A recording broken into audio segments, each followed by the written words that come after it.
옛날에 뽀빠이 이상용 씨가 사회보는 장수만세라는 프로그램이 있었어요. 스피드게임에서 할아버지가 문제를 내고 할머니가 답을 맞추는 거였는데 정답이 천생연분이었어요. 그래서 할아버지가 당신과 나 같은 사이를 뭐라고 하지? 했더니 할머니가 바로 왼수라고 대답을 했어요. 할아버지가 당황해서 아니 네 글자 했더니 할머니가 평생 왼수? 하고 해서 빵 터졌다고 합니다. 평생 동안 할아버지가 얼마나 속을 썩였길래 할머니께서 바로 즉답이 나왔을까요? 네. 우리는 용서하고 사랑하며 살아야 되는데요. 확실한 방법이 하나 있습니다. 그것은 예수님의 용서와 사랑 안에 빠져 살면 돼요. 그러면 뭐 용서해야겠다, 사랑해야겠다 이렇게 할 필요도 없어요. 그냥 저절로 됩니다. 그래서 용서와 사랑의 삶을 사는 가장 중요한 원리는 예수님과의 관계다.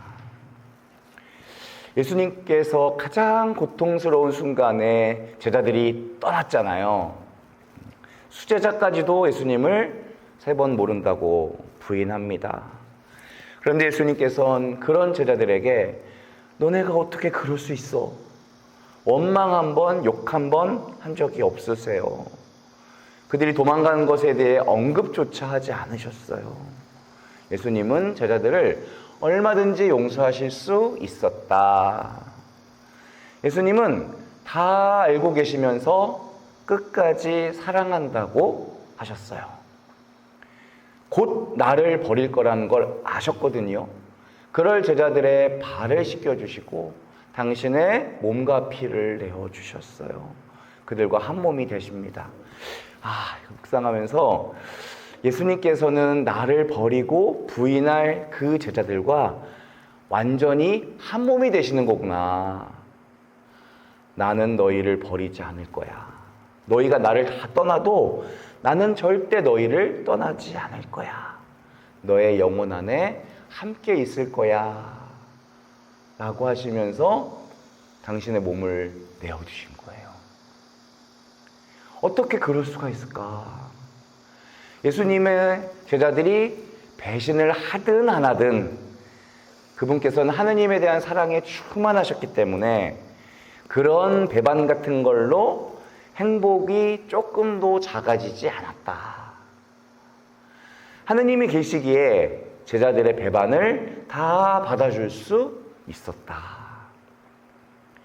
그 예수님께서 우리에게 오시는 거예요. 우리와 함께 죽고 우리의 생명이 되시는 겁니다. 그래서 우리가 할 수 없는 용서도 사랑도 할 수 있게 되는 거예요. 우리는 계명 때문에 용서하고 사랑하는 게 아니에요. 예수님을 믿으면 의무적으로 원수까지 용서하고 사랑해야지 하면서 하는 게 아니죠. 예수님을 믿으면 원수도 용서해야 된다가 아니라 저절로 그렇게 된다. 예수님 때문에. 그리고 이것이 신앙의 핵심 중에 하나입니다. 우리는 예수님 안에서 어떤 조건도 없이 행복한 사람이 될 수 있거든요. 예수님으로부터 행복이 시작되는 거예요. 그래서 우리의 공동체가, 우리 형제가 자매가, 아내가 남편이, 자녀가, 친구 되는 사람들은 전부 다 아주 수지 맞은 사람들이에요. 왜냐하면 우리가 행복하니까. 행복한 사람하고 함께하는 사람들은 수지 많은 사람들이죠. 그러려면 우리는 사랑만 하면 복을 받는다라는 걸 잘 알고 있어야 돼요. 일단 사랑하고 살면 내가 직장에서 일하고 돈 많이 벌고 성공하고 또 무슨 시험에 합격하고 무슨 사업이 잘 되고 그런 게 하나도 걱정이 안 되고 그냥 자연스럽게 맡기게 돼요. 해주실 거를 알기 때문에 주님께서 내 삶을 디자인하시고 내가 무슨 일을 해야 할지 가르쳐 주시고 예전에 그게 다 신경 쓰이던 일들이 이제는 내 무거운 짐을 들어주시는 그분께 맡겨진다. 그렇다면 이제 예수님이 내 삶의 주인이 되시면서 이제 나는 사랑하며 사는 것밖에는 남지 않는 거예요. 그런데 이거는요, 이기적인 마음으로 살아가는 사람들한테는 이해가 안 가는 말이에요. 사랑만 하면서 사는 게 어떻게 복이 되냐는 거죠. 사랑받는 게 복이지? 사랑하는 게 왜 복입니까?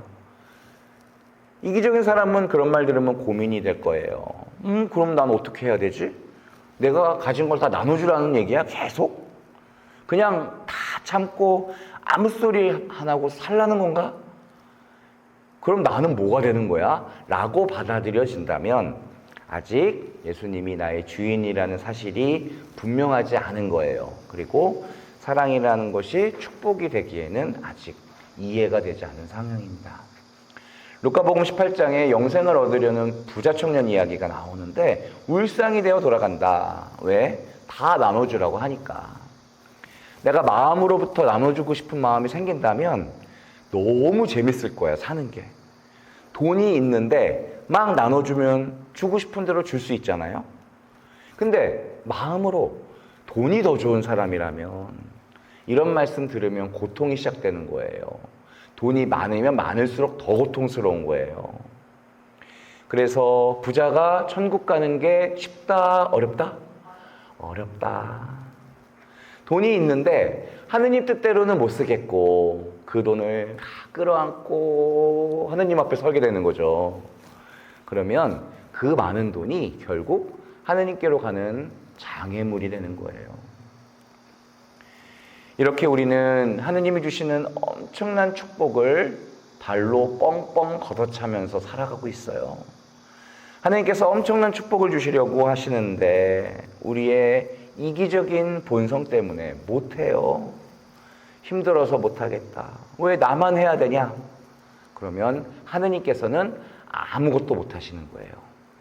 나 같은 존재를 용서하시고 나 같은 존재를 사랑하시는 분께서 우리가 자꾸 까다롭게 따지니까 나를 통해 하실 수 있는 일이 없는 거예요. 부자가 하늘나라 들어가는 것보다 낙타가 바늘구멍에 들어가는 것이 더 쉽다. 이러니까 제자들이 뭐라고 했냐면 주님, 그럼 도대체 영생을 누가 얻을 수 있겠습니까? 이러는 거예요. 아니, 그 말씀을 들으면 주님 감사합니다. 그러면 저희들은 정말 저희보다도 못한 사람들을 위해서 나누고 살겠습니다. 다른 사람을 돕겠습니다. 이러면 되는데 누가 구원을 얻을 수 있겠습니까? 그러는 거예요. 그러니 제자들도 힘들다는 거예요. 용서하고 사랑하는 게 힘들다. 그때 예수님께서는 중요한 말씀을 하십니다. 사람은 할 수 없어도 하느님은 하실 수 있다. 사람은 본성적으로 이기적인 존재이기 때문에 하느님이 하시는 거예요. 이게 나는 죽고 예수님으로 살아야 하는 이유입니다. 우리의 이기적인 본성 가지고는 천국에 못 가거든요. 하지만 예수님이 내 주인이 되시면 우리가 확 바뀌는 거예요. 그렇게 한 다음엔 용서하고 사랑하는 게 더 쉬워집니다. 제자들에게 배신당하신 예수님처럼 우리 중엔 큰 배신을 당하신 분들이 계실 거예요. 나는 잘한다고 했는데 뒷구녕에서 내 욕을 하고 난 내 마음도 주고 속 얘기까지 했는데 다른 데 가서 막 퍼뜨리고 아주 분노가 치밀어 오르죠. 그래서 이제는 누구도 사랑하고 싶지 않고 누구에게도 사랑받고 싶지도 않은 아주 사람이 무서워지게 되는 분들도 계세요.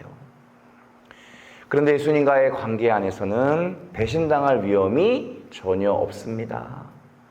사람들에게 그동안 실망하고 좌절하고 상처받았다면, 부모님에게, 자식들에게, 남편에게 상처받았다면 이젠 정말 주님께로 오셔야 됩니다.